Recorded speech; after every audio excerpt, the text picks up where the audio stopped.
car ma chair est vraiment une nourriture et mon sang vraiment une boisson.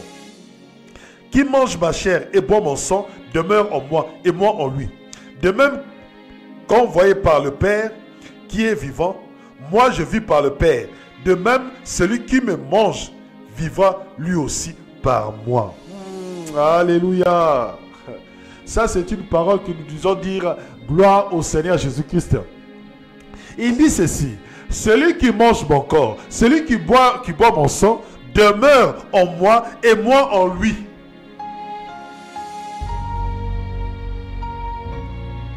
Si tu manges le pain, le corps de Christ, si tu bois le sang du Christ, tu demeures en Christ et Christ demeure en toi. C'est-à-dire qu'à l'instant où je parle, Christ demeure en moi, puisque moi je demeure en lui.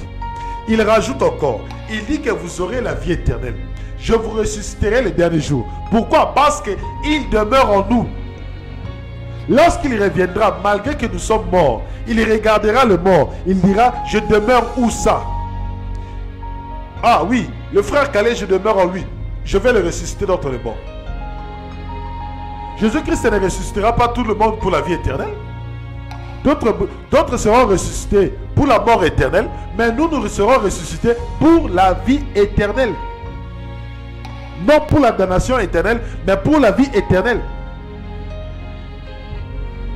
Puisque comme Jésus-Christ demeure en nous, que nous soyons morts, que nous soyons vivants, le jour de la résurrection, Jésus-Christ se regardera et dira, ah voilà, ma demeure était dans Calais, ma demeure était dans l'église de la grâce de Dieu Paris-France. Je dois les ressusciter parce qu'ils ont cru en moi, parce qu'ils ont mangé mon corps et bu mon sang.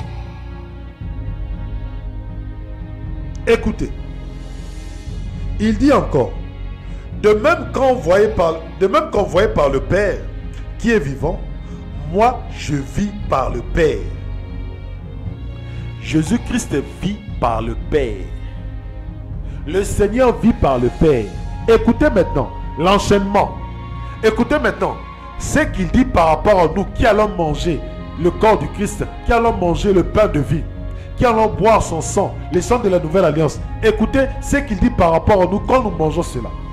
Il dit ceci: de même, celui qui me mange vivra lui aussi par moi.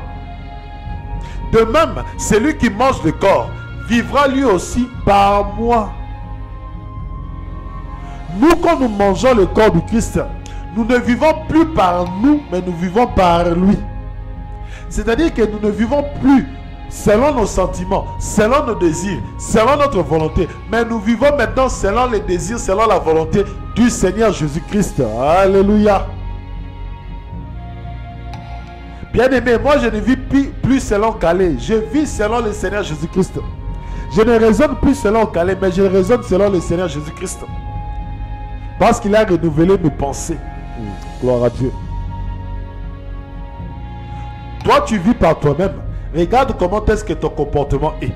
Mais nous qui vivons par le Seigneur Jésus-Christ, notre comportement reflète la sainteté de Dieu. Notre comportement reflète la gloire du Seigneur Jésus-Christ. Notre comportement reflète que nous sommes passés par la croix. Oh, gloire à Dieu.